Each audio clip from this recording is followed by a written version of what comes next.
आज का देश चुनावी रंग में रंगा है। आज का देश विकास और स्वास्थ्य के रंग से रंगा है। आज का देश वाघा बॉर्डर से व्हाइट हाउस तक रोचक खबरों से रंगा है। हम बार बार आज रंग शब्द का प्रयोग कर रहे हैं क्योंकि उत्तर प्रदेश के चुनाव में आज बीजेपी और समाजवादी पार्टी के बीच रंग की जंग छिड़ गई। प्रधानमंत्री नरेंद्र मोदी आज गोरखपुर में थे।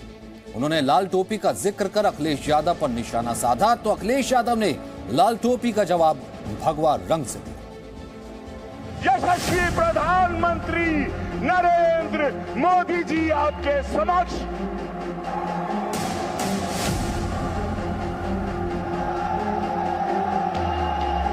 ये लाल टोपी वालों को सत्ता चाहिए।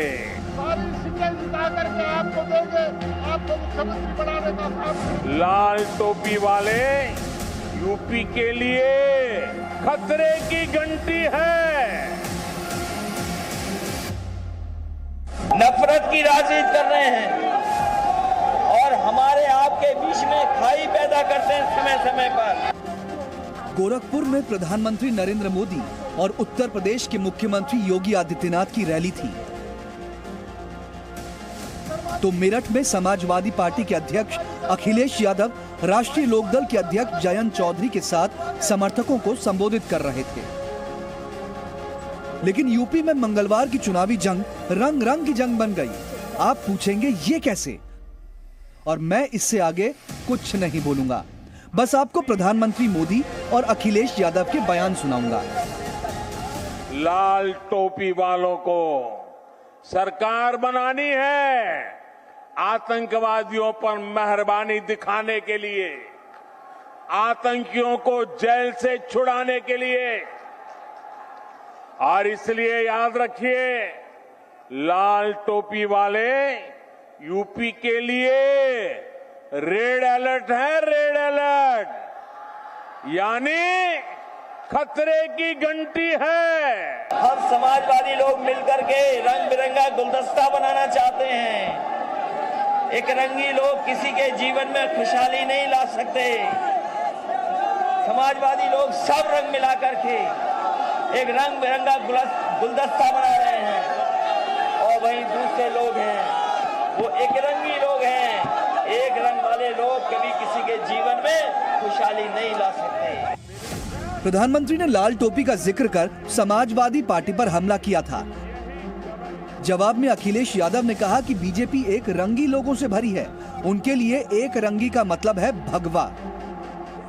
आज लाल टोपी के बहाने समाजवादी पार्टी पर निशाना साधा। पीएम मोदी ने गोरखपुर के मंच से कई बार लाल टोपी का जिक्र किया। इससे पहले यूपी के उप मुख्यमंत्री केशव प्रसाद मौर्य भी टोपी का जिक्र कर चुके हैं।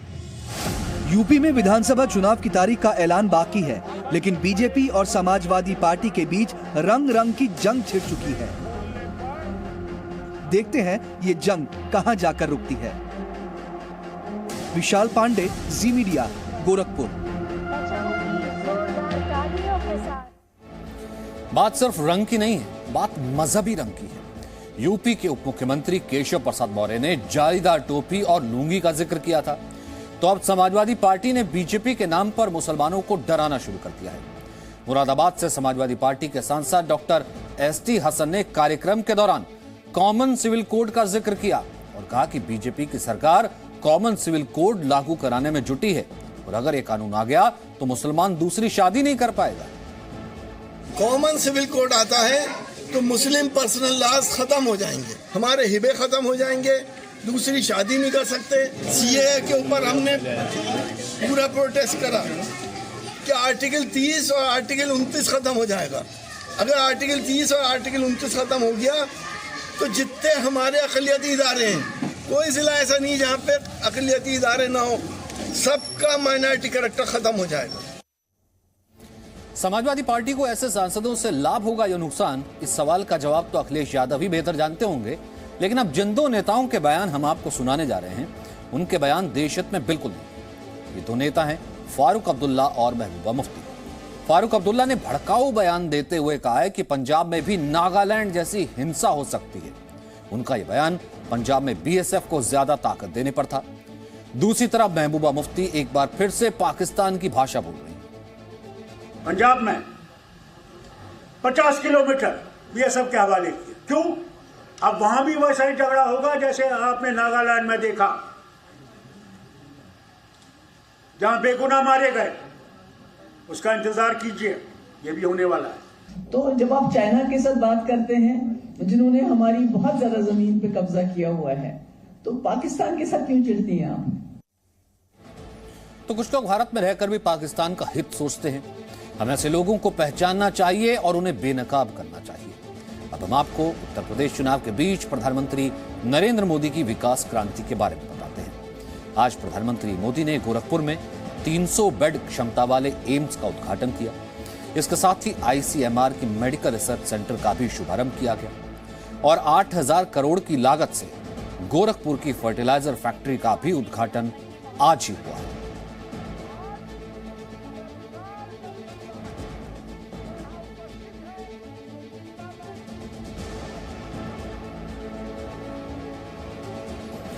गोरखपुर एम्स में क्या क्या सुविधाएं हैं, यह आपके लिए जानना बहुत जरूरी है। यह हम आपको बताते हैं। आज उसका शुभारंभ किया गया। एम्स 112 एकड़ में फैला हुआ है। इसकी लागत 1011 करोड़ है। यह 300 बेड का अस्पताल है। इसमें 14 ऑपरेशन थिएटर है, 14 मॉड्यूल OT की सुविधा है, 2 तरह के ऑक्सीजन प्लांट्स हैं, अत्याधुनिक जांच की सुविधाएं इस एम्स में मौजूद हैं और गोरखपुर एम्स में MBBS की 125 सीटें भी हैं। प्रधानमंत्री नरेंद्र मोदी उत्तर प्रदेश के गोरखपुर में समाजवादी पार्टी पर बरस रहे थे, लेकिन उससे पहले उनका गुस्सा अपने सांसदों पर भी फूटा। आज सुबह दिल्ली में बीजेपी संसदीय दल की बैठक में प्रधानमंत्री मोदी ने उन सांसदों को सुधर जाने की नसीहत दी जो संसद सत्र से ज्यादातर गायब रहते हैं। गोरखपुर पहुंचने से पहले प्रधानमंत्री गुस्से में थे। उनका गुस्सा अपनी पार्टी के उन सांसदों से था जो संसद सत्र से अक्सर गायब रहते हैं। बीजेपी संसदीय दल की बैठक में प्रधानमंत्री नरेंद्र मोदी ने पार्टी सांसदों को जमकर फटकार लगाई। कहा कि बच्चों की तरह हर बार एक ही बात कहना ठीक नहीं है। ये आपकी जिम्मेदारी है कि बिल रहे या न रहे, सदन में आप हमेशा मौजूद रहें। प्रधानमंत्री ने संसद से गैर हाजिर रहने वाले सांसदों को चेतावनी भी दी। उन्होंने कहा सभी सांसद खुद में परिवर्तन लाएं, क्योंकि सुधार नहीं करने से समय पर परिवर्तन हो जाता है। और बीजेपी के सांसदों में प्रधानमंत्री की डांट को लेकर सुबह से काफी बातें हो रही हैं। उनका एक लोगों को निर्देश रहता है और आज तो उन्होंने बहुत ही हास्य विनोद में कहा कि कुछ काम ऐसे होने चाहिए जो हमें बार बार नहीं कहना चाहिए और पहले से बहुत प्रगति देखी गई है लोगों की उपस्थिति। साल 2019 में नए सांसदों से संवाद के दौरान भी प्रधानमंत्री ने सांसदों की क्लास ली थी। तब उन्होंने सांसदों को विवादित बयान देने से बचने की नसीहत दी थी। मेरा ये बहुत आग्रह है कि हम इन चीजों से बचें, क्योंकि अब देश माफ नहीं करेगा जी, देश माफ नहीं करेगा। हमारी बहुत बड़ी जिम्मेवारियां हैं और हमें इन जिम्मेवारियों को निभाना है। प्रधानमंत्री की फटकार के बाद हो सकता है संसद सत्र में बीजेपी सांसदों की मौजूदगी बढ़े। रविंद्र कुमार, जी मीडिया, दिल्ली। वहीं संसद सत्र में सांसदों की मौजूदगी को लेकर हाल फिलहाल का आंकड़ा तो मौजूद नहीं है, लेकिन हमारी टीम ने 17वीं लोकसभा में 500 से ज्यादा सांसदों की संसद में उपस्थिति को लेकर जो आंकड़ा तैयार किया है उसके मुताबिक संसद में सबसे ज्यादा मौजूदगी बीजेपी सांसदों की ही रही है।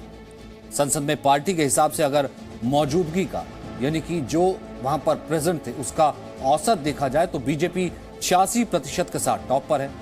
उसके बाद कांग्रेस का नंबर आता है 78%, एनसीपी की मौजूदगी संसद में 77% है, शिवसेना 75% है और समाजवादी पार्टी के सांसदों की औसत 63% अटेंडेंस है।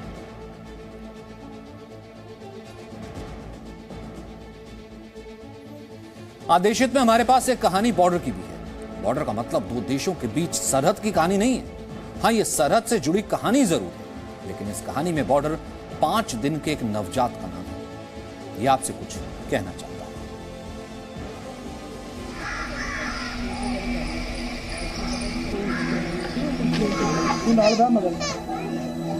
नाम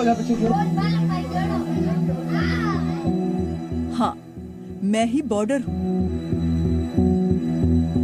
सिर्फ 5 दिन का हूं। अपनी मां के पास लेटा हूं।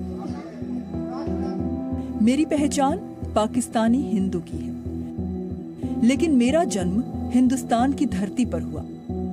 रही बात मेरे नाम की, तो मेरा नाम बॉर्डर इसलिए पड़ा क्योंकि मैं भारत और पाकिस्तान के बीच अटारी वाघा बॉर्डर के पास पैदा हुआ। मेरी माँ और मेरे पापा तो यही बताते हैं। हमें तो खुशी हुई थी भी हमारा बेटा हुआ। हाँ, हम तो बॉर्डर नाम रखा। 5 दिन का सर। इसका क्या नाम रखा? बॉर्डर रखा है, बॉर्डर पर हुआ, बॉर्डर रखा। अभी सरकार के यही चाहते हैं भी हमारी जल्दी भेजा जाए, बच्चे का पासपोर्ट बनेगा, जल्दी जल्द हमें परिवार में भेजा जाए। हरिद्वार आए थे मत्था टेकने के लिए, तो ऊपर से लॉकडाउन लग गया, तो हम अपने जो है दूर के रिश्तेदार है जोधपुर में बैठे, वहाँ चले गए। तो हम सरकार के बाद जाते रहे कि भाई हमारे को वापस भेजा जाए। तो सरकार ने बोला कि अभी लॉकडाउन है, जैसे लॉकडाउन खुलेगा आपको भेज देंगे। लड़का बच्चा छूटा हुआ है, छोटा बच्चा, उसकी जो है ना पासपोर्ट मांग रहे हैं। मैं सौभाग्यशाली हूँ कि बॉर्डर पर मेरे जन्म के समय मेरे परिवार की मदद करने के लिए 1-2 नहीं 99 लोग साथ थे। ये 99 लोग वो हैं जो करीब 2 साल पहले पाकिस्तान से हरिद्वार आए थे और 2.5 महीने से अटारी बॉर्डर पर फंसे हैं। बॉर्डर इसी वजह से रखा है कि अभी ये तो एक तो नर्स के पास होता है, तो वो भी 4-5 नर्सें होती है, घर में होता है फिर भी 10-15 लोग होते हैं। ये 99 लोगों के बीच में हुआ है, तो इसका नाम एक बॉर्डर के पास हुआ है। पाकिस्तान, हिंद पाकिस्तान का जो बॉर्डर है उसके साथ हुआ है, तो इसका नाम बॉर्डर रख दिया है। पाकिस्तान से आए सभी हिंदू परिवारों को उम्मीद है कि शायद अब मेरे यानी बॉर्डर के नसीब से वो जल्द ही बॉर्डर पार कर पाकिस्तान जा सकेंगे। ब्यूरो रिपोर्ट, जी मीडिया। दिल्ली से करीब 100 किलोमीटर दूर हरियाणा के रोहतक में 6 दिन पहले एक दुल्हन को 6 गोलियां मारी गई। दुल्हन शादी के बाद अपने पति के साथ ससुराल जा रही थी। वो दुल्हन आज जिंदगी और मौत की जंग लड़ रही है। आज जी मीडिया रिपोर्टर नीरज गौड़ उस जगह पर पहुंचे जहां इस वारदात को अंजाम दिया गया। उन्होंने घटना की पूरी पड़ताल की। आपको हमारी ये पड़ताल देखनी चाहिए क्योंकि इसमें घटना से जुड़े सारे सवालों के जवाब हैं।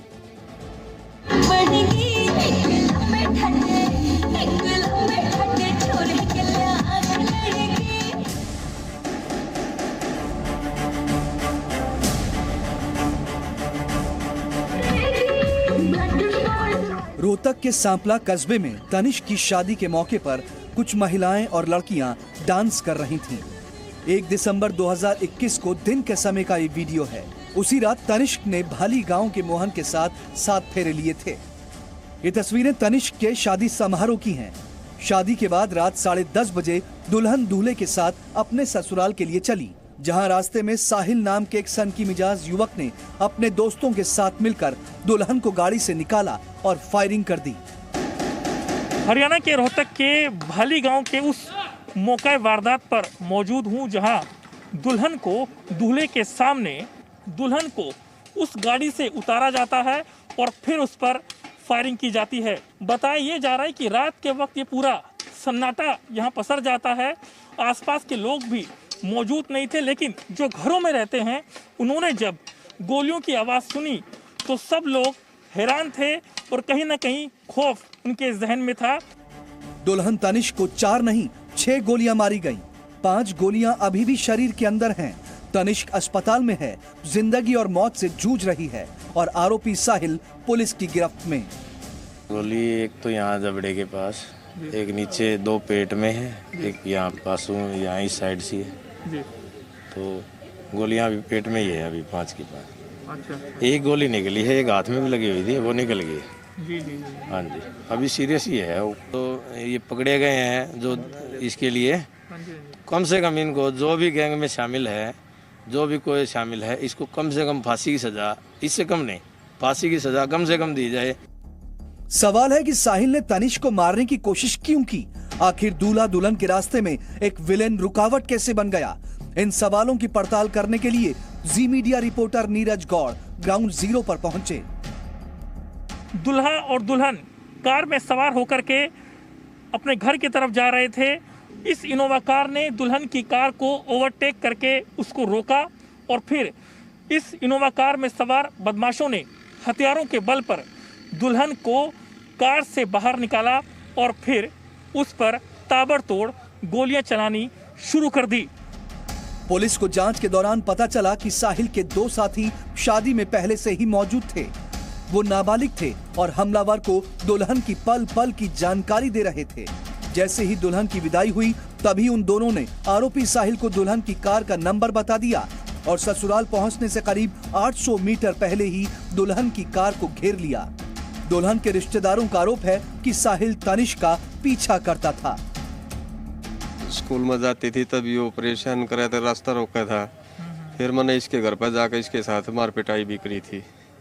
अच्छा। हाँ, और बोल दिया था आगे 1-2 जाके इसको समझा भी आया। हाँ, समझा दिया था इसको, माँ भाई अच्छा नहीं होगा। पुलिस को यह पता चला है कि जिस कार में सवार होकर साहिल दुल्हन को गोली मारने आया था, उस इनोवा कार को साहिल ने अपने दोस्त के साथ सांपला के ही विश्वनाथ से लूटी थी। सांपला यानी तनिष्क का मायके। ऐसा देर रात को हमें सूचना मिली थी कि भाई दुल्हन पर गोली चलाई गई है। उस पर हम फौरी मौके पर पहुंचे। जब तक जो है दुल्हन यहाँ को पीजीआई में ले आया गया था इलाज के लिए, और उस पर हमने उसके पति की कंप्लेंट पर FIR दर्ज करके इन्वेस्टिगेशन स्टार्ट कर दी और उसके दौरान जो है इसमें सम्मिलित आरोपियों को गिरफ्तार कर लिया। ये जगदीश हैं, दूल्हे के पिता। इन्हें ये तो मालूम है कि उनकी बहू पर फायरिंग क्यों हुई, लेकिन इन्होंने बताया कि घटना के दौरान गाड़ी में 5 लोग थे। 5 आदमी थे। अच्छा। एक गाड़ी गल और थी मारी। अच्छा। दो थी गल। हाँ। साहिल पर डकैती, चोरी, स्नैचिंग, आर्म्स एक्ट जैसे संगीन अपराध के 7 मामले पहले से ही दर्ज हैं। पुलिस ने साहिल के साथ उसके दोस्त अजय को भी गिरफ्तार कर लिया है। साथ ही 3 नाबालिग भी पुलिस की गिरफ्त में हैं। Neeraj Gaur, Zee media, Rohtak. Presenting B News app, available on Google Play and App Store. Download it now.